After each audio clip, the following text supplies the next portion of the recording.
சிவபுராணம் பகுதி 53 பார்க்கலாம்.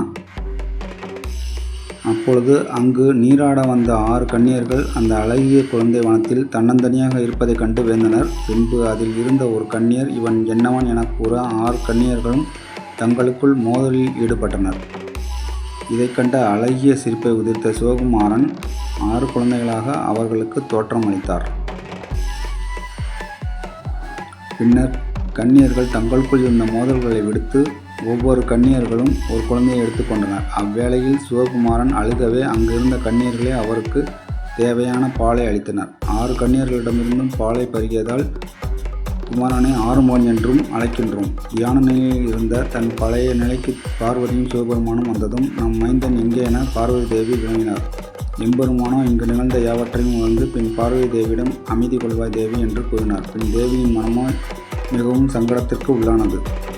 சிவபெருமான் பார்வதி தேவியிடம், நம் மைந்தன் நலமுடன் இருக்கின்றான், கவலை கொள்ள வேண்டாம் தேவி. காலம் கனியும் போது நாம் குமாரனை காண செல்வோம் என கூறினார். பதியின் கூற்றுகளில் உண்மை இருக்கும் என உணர்ந்த பார்வதி தேவி குமாரனை பற்றிய கவலைகள் இருந்த போதும் அதை வெளிக்கொள்ளாமல் இருந்தார். காலங்கள் விரைந்து ஓடியது. அசுரர்களின் அறமற்ற செயல்கள் அதிகரித்து கொண்டே சென்றன. தாராசுரன் எதிர்ப்புகள் அனைத்தையும் சிவபெருமானிடம் பெற்ற வரத்தினால் களைத்தறிந்தான். அசுரர்களின் படைபலமோ அதிகரிக்கத் தொடங்கின. அசுரகுல குருவான சுக்கராச்சாரியரின் வழிகாட்டுதல் மூலம் படைபலத்தை பெருக்கிக் கொண்டான் தாரகாசுரன். குழந்தையாக இருந்த குமரனோ கன்னியர்கள் அறுவரின் அரவணைப்பில் அன்போடு வளர்ந்து வந்தார். குமரனை தன் மகனாக பாவித்து அவர் மீது அதிக அன்பு கொண்டு வளர்த்து வந்தனர். சிவசக்தியின் அம்சமான குமரன் கன்னியர்கள் அறுவரிடம் வளர்ந்து வருவதை நாரதர் மூலம் தேவர்கள் அறிந்தார்கள். இச்செய்தியை கேட்ட தேவர்கள் மிகுந்த மகிழ்ச்சி கொண்டனர். பின்பு தேவர்கள் அனைவரும் ஒன்றிணைந்து கைலாய மலையில் இருக்கும் சிவபெருமானை காண சென்றனர். இவர்களின் வருகை எதற்கென்று நந்தி தேவருக்கு புரிவதற்குள் தேவர்கள் அனைவரும் சிவபெருமானையும் சக்தியான பார்வதி தேவியும் பலவாறு போற்றி பாடினார்கள். உமையவள் பார்வதி தேவிக்கு என்னவென்று புரியாமல் இருந்தார். ஆனால் அனைத்தும் அறிந்த சிவபெருமான் அமைதி காத்தார். தேவர்களின் முகத்தில் காணப்பட்ட மகிழ்ச்சியை கண்ட தேவிக்கு எம்பெருமானால் ஏதோ மார்க்க பிறந்துள்ளது எனவும் தாரகாசுரனின் அழிவு நெருங்கிவிட்டது என்பதையும் உணர்ந்தார். பார்வதி தேவி தாரகாசுரனின் அழிவு என்பது சிவனின் அம்சத்தினால் மட்டுமே ஏற்படும் என எண்ணிய கணத்தில் நாரத முனிவர் மூலம் அறிந்த தகவலை தேவர்கள் தேவியிடம் கூறினார். அப்போது தேவி அடைந்த மகிழ்ச்சிக்கு அளவு என்பது இல்லை. பின் எம்பெருமான் கூறிய வார்த்தைகள் நினைவுக்கு வரவே எம்பெருமானுடன் சரவண பொய்கையில் கன்னியர் வளர்ப்பில் வளர்ந்து வரும் தன் மகனை காண விரைந்தார்கள். சரவண பொய்கையில் வளர்ந்து வந்த குமரனை கண்ட பார்வதி தேவி மகனே என்று அழைத்து குமரனிடம் சென்றார். குமரனும் தேவி தாங்கள் யார் என கேட்டார். என் தாயானவர்கள் இவர்களே என 6 கன்னியர்களை காட்டினார். கன்னியர்களும் வந்திருப்பவர்கள் யார் என்பதை அறிந்து பணிந்து வணங்கினர். பின் குமரனிடம் தாங்கள் அறுவரும் உன்னை வளர்த்தவர்கள் மட்டுமே என்று கூறினர். உன்னை ஈன்றவர் அனைத்திற்கும் தாயான பார்வதி தேவி என்று உரைத்தனர். இதை சற்றும் எதிர்பாராத குமரன் மிகுந்த குழப்பத்திற்காளானார். பின்பு எம்பெருமான் குமரனின் பிறப்பில் உள்ள அவசியம் பற்றி எடுத்துரைத்தார். ஒருபுறம் தன்னை ஈன்றவர்கள், மறுபுறம் தன்னை வளர்த்தவர்கள் என மனதில் குழப்பத்துடன் இருந்தார் குமரன். பின் 6 கன்னியர்களும் முருகனிடம் சென்று அனைத்தையும் அவர் புரியும் பொருட்டு எடுத்துரைத்தனர். தாங்கள் இந்த பிரபஞ்சத்திற்கு வந்தபோது இருந்த நிலையையும் எடுத்து கூறி பார்வதி தேவியின் மகத்துவத்தை எடுத்துரைத்தனர். பின் தன்னை ஈன்ற தாயிடம் சென்று தங்களிடம் அவ்விதம் கூறியமைக்கு மன்னிக்க வேண்டினார் குமரன். பின் குமரன் பார்வதி தேவியை தன் தாயாக முழுமனதோடு ஏற்றுக்கொண்டார்.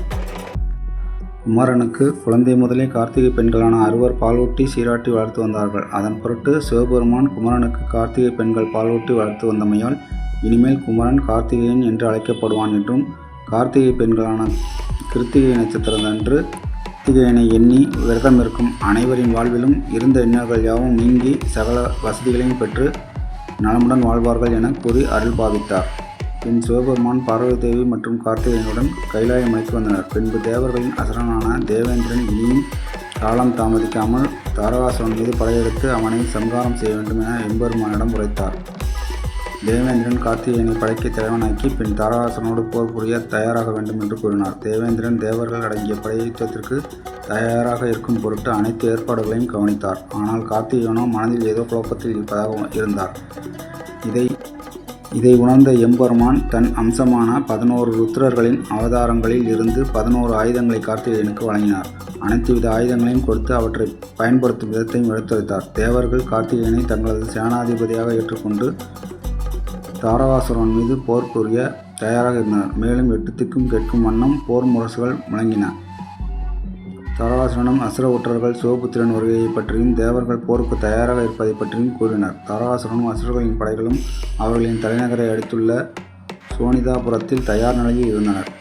பின் பார்வதி தேவியை பார்த்த எம்பெருமான் நம் மைந்தனுக்கு போரில் வெற்றி கொள்ள ஆயுதம் ஒன்றை வழங்கச் சொன்னார். உமாதேவி தனது சக்தியை ஒரு பகுதியாக தனது மைந்தனுக்கு அளித்தார். அதாவது பஞ்சபூதங்களை ஒரு சேர அளிக்கக்கூடியதும் எவர் மீது விடுத்தாலும் அவர்களின் வலிமைகளையும் தாண்டி அவரின் உயிரை எடுக்கக்கூடிய வல்லமை கொண்ட வேலாயுதத்தை பார்வதி தேவி கார்த்திகேயனுக்கு அளித்தார்.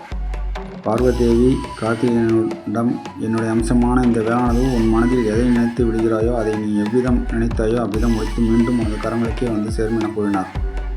பின் தனது தாய் தந்தையிடம் ஆசை பெற்ற முருகன் படைகளுக்கு தலைமை தாங்கி அசுரர்கள் இருக்கும் இடத்திற்கு சென்றார். அவ்வேளையில் முருகனின் உருவத்தை பார்த்து தாரகாசுரன் ஏளனம் செய்தான். அதாவது ஒரு சிறுவனை நம்பி அனைத்து தேவர்களும் இன்று தாரகாசுரனின் மாபெரும் படைகளால் உயிர் இழக்கப் போகிறார்கள் என்று கூறி எள்ளி நகையாடினான்.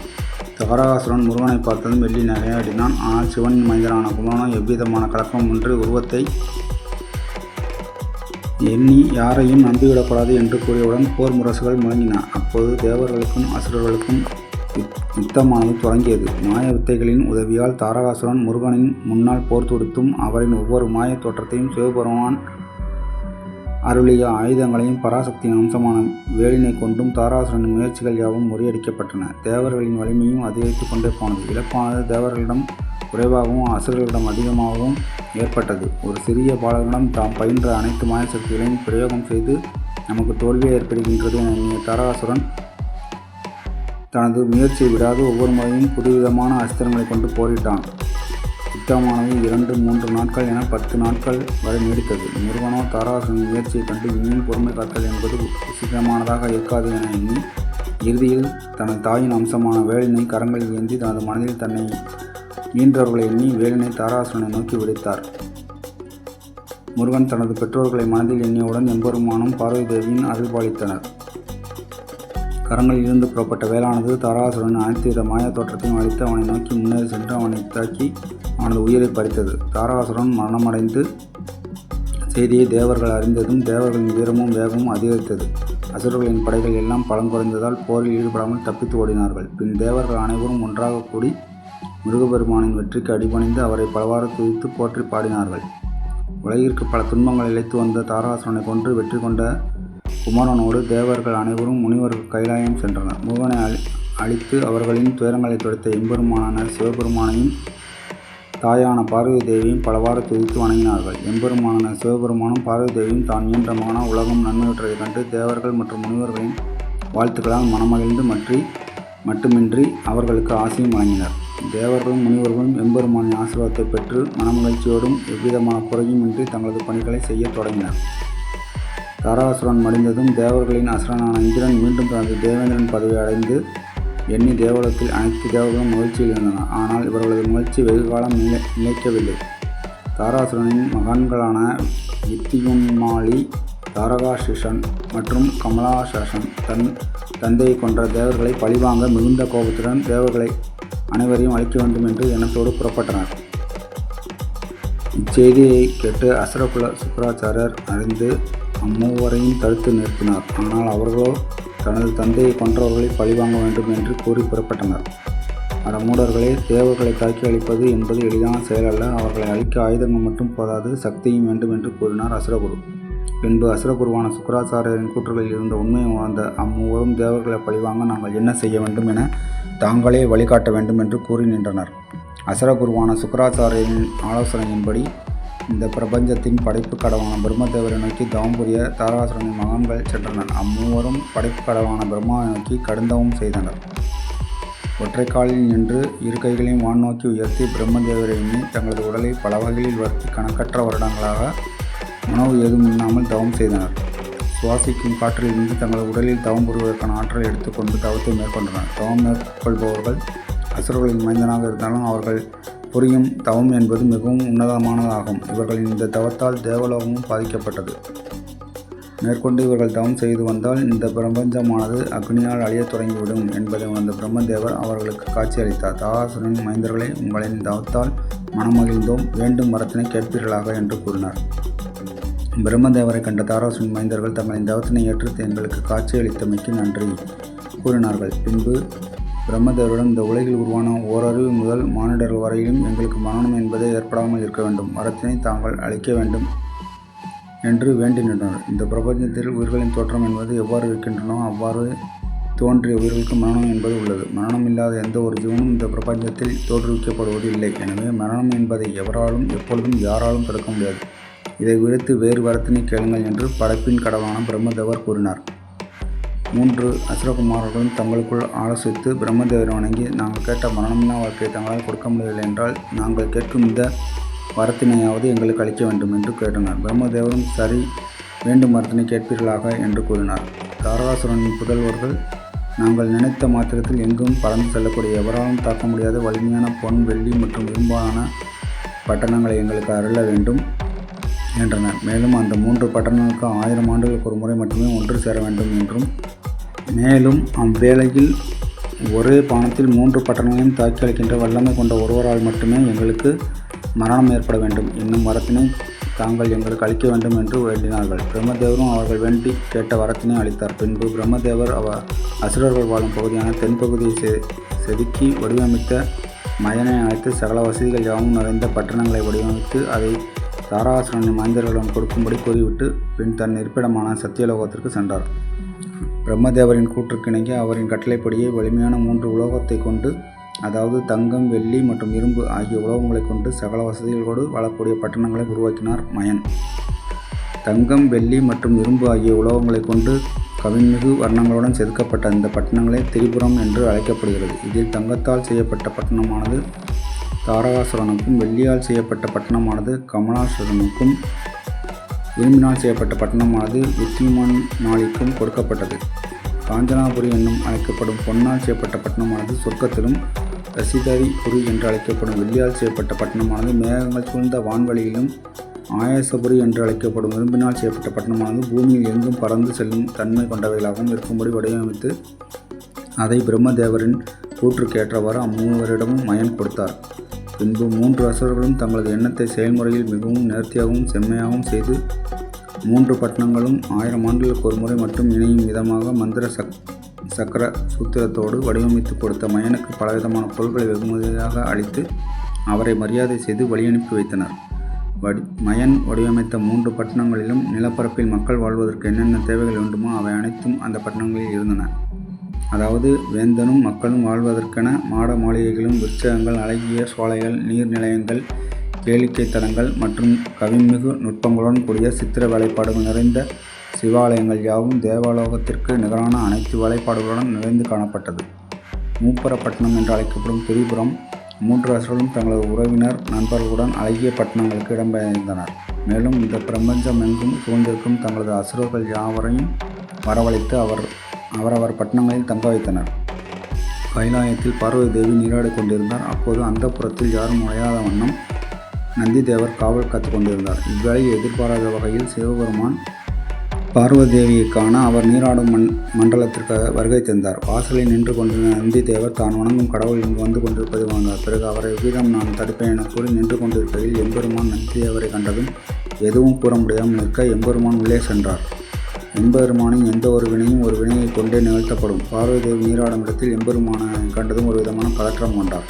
சிறிது நேரத்திற்கு பின் சிவபெருமானும் அவ்விடம் விட்டு செல்ல பார்வதி தேவி நேராக நந்தி தேவரை கண்டு, நான் உங்களிடம் சொன்ன பணியை நீங்கள் செய்யவில்லை நந்தி தேவரே, நான் நீராடி முடிக்கும் வரை யாரையும் உள்ளே விடக்கூடாது என்று கூறினேன் அல்லவா என்று கேட்டார். அதற்கு நந்தி தேவர் தன்னை மன்னிக்கும்படி கூறினார்.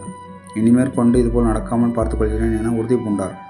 அவ்வேளையில் தேவியின் தோழிகள், தாயே, தங்களுக்கு என்று பணிபுரிய தனியாக ஒருவர் இருப்பின் இதுபோன்ற சங்கடங்கள் உருவாவதை தவிர்க்க இயலும் என கூறினார்கள். அவ்வேளையில் அவர்களின் கூற்றுக்களை தேவி ஏற்றுக்கொள்ளவில்லை. ஆனால் தோழியின் கூற்றுக்களை ஏற்றுக்கொள்ளும் காலமும் உண்டானது. திரிபுரத்தில் வாழ்ந்த அசுரர்கள் ஒருவர் அதிகம் சினம் கொள்ளக்கூடியவராகவும், மற்றொருவர் அசுர பிரிவினர்களுக்கிலேயே உடல் வலிமை கொண்டவர்களாகவும் அமைதி மனப்பான்மை கொண்டவராகவும் இருந்தார். மேலும் இது போன்ற பல குணங்களை கொண்டவர்களாகவும் இருந்தார். திரிபுரத்தில் வாழ்ந்த அசுரர்கள் அனைவரையும் திரிபுர வேந்தர்கள் தங்களது கட்டுக்குள் வைத்திருந்தனர். மேலும் திரிபுர பட்டணங்களில் சிவபெருமானுக்கான வழிபாடுகளும் பூஜைகளும் சிறப்பாக நடைபெற்று கொண்டிருந்தன. பட்டணங்களில் நடைபெற்ற வழிபாடுகள் தேவர்களின் வழிபாட்டினை விட மிகவும் உயர்வானதாகவே இருந்தன. இருப்பினும் அவர்களின் செயல்பாடுகள் மற்றவர்களின் செயல்பாடுகளை பாதிக்கும் வண்ணம் இருந்தன. அதாவது அவர்களின் பட்டணமானது ஒரு இடத்தில் இருந்து மற்றொரு இடத்திற்கு சென்று உலாவிக் கொண்டிருந்தன. இந்த பட்டணமானது திடீரென்று மேலே செல்வதும் திடீரென கீழே இறங்குவதுமாக இருந்தது. அவ்விதம் அப்பட்டணத்தின் அடியில் அகப்பட்ட உயிர்கள் யாவும் அழிந்தன.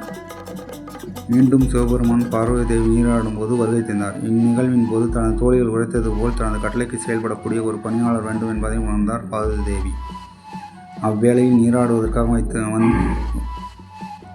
வைத்திருந்த சந்தனத்தில் நீரை விட்டு தன் உடலில் பூசிய வண்ணம் தன்னுள் இருந்த சக்தியை கொண்டு தம் மனதில் எம்பெருமானை நினைத்து கொண்டும் ஒரு புத்திரன் உருவத்தை உருவாக்கினார். அந்த அழகிய உருவத்துடன் விளங்கும் அப்புத்திரனுக்கு கணன் என்றும் பெயர் வைத்து ஆசையோடு அணைத்தார். பின்பு தன் மைந்தனிடம் அழகிய அணிகலன்கள் மற்றும் ஆடைகளை கொடுத்து அவரை என்றும் தீர்க்காயுடன் இருப்பாயாக என்று ஆசீர்வாதம் செய்தார். கணன் தன் தாயின் காலில் விழுந்து ஆசீர்வாதம் பெற்று இவ்வேளையில் தான் உங்களுக்கு ஏதாவது செய்ய வேண்டியுள்ளதா என்று கேட்டார். பார்வதி தேவியோ கணனை அன்போடு அழைத்து அவரின் முகத்தில் முத்தமிட்டு அணைத்து கொண்டார். பின் கணதேவரிடம் துவாரபாலகராக இருக்குமாறு என் உத்தரவின்றி யாரையும் உள்ளே அனுமதிக்கக்கூடாது என்றும் கூறி அவருடைய கையில் ஒரு தண்டாயுதத்தையும் கொடுத்துவிட்டு தான் நீராடும் குளத்தை நோக்கி பார்வதி தேவி சென்றார்.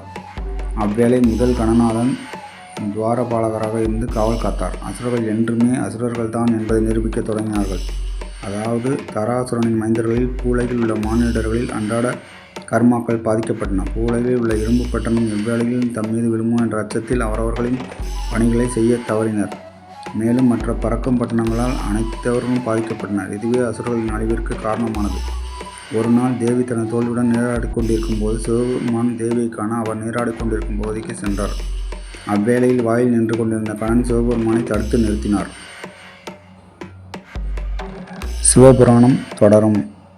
இந்த வீடியோ பிடிச்சிருந்தா லைக் பண்ணுங்கள், கமெண்ட் பண்ணுங்கள், ஷேர் பண்ணுங்கள். நம்ம சேனலை இன்னும் சப்ஸ்கிரைப் பண்ணலைன்னா சப்ஸ்கிரைப் பண்ணுங்கள். பக்கத்தில் இருக்க பெல் ஐக்கானை கிளிக் பண்ணுங்கள். அப்போ தான் நாங்கள் போடுற வீடியோ உடனுக்குடன் உங்களுக்கு நோட்டிஃபிகேஷனாக வரும். நன்றி.